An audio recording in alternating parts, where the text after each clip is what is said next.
Hi, this is Rev Ken Wilcox from the Center for Spiritual Living, St. Augustine. My talk title last week was Power and Intention. You know, you have come from that which is all-powerful.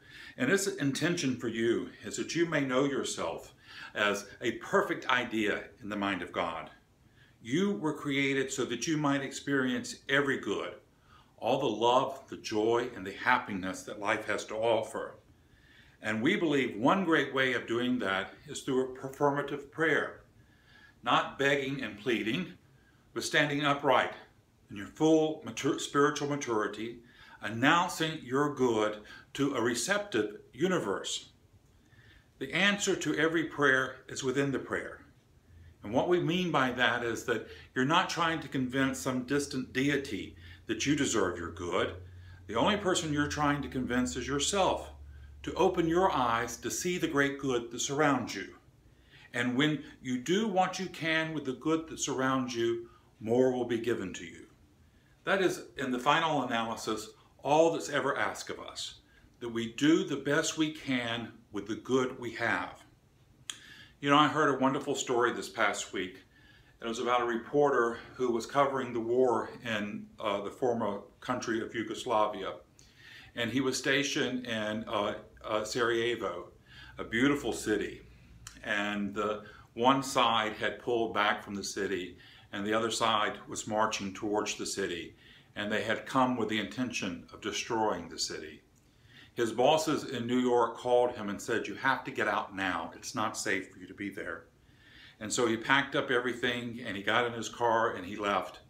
And when he got to the city limits, he looked back and saw the missiles coming in on the city. And he thought to himself, I can't leave these people. I have to stay and tell the world what's happening. So he made the return trip, and he got back to his apartment. He opened the door, and when he opened the door, he heard a missile come in, and it landed on his car. So he was stuck there in the city. The next morning, he got up and he started calling around to hear what was going on. And a friend of his says, there's something happening in the city square that you've got to see. So he went down to the city square and he saw this huge crater. The day before, people had been lined up, 19 of them, to get provisions.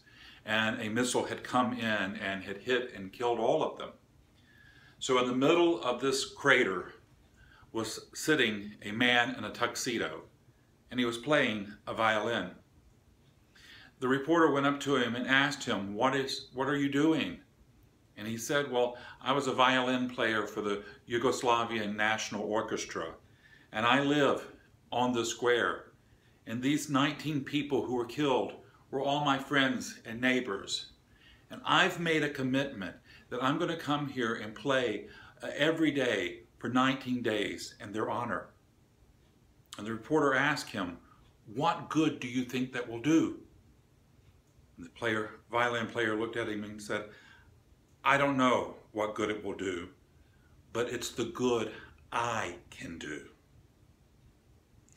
This is all Spirit asks from us, to do the good we can do for what's right in front of us, for the people around us.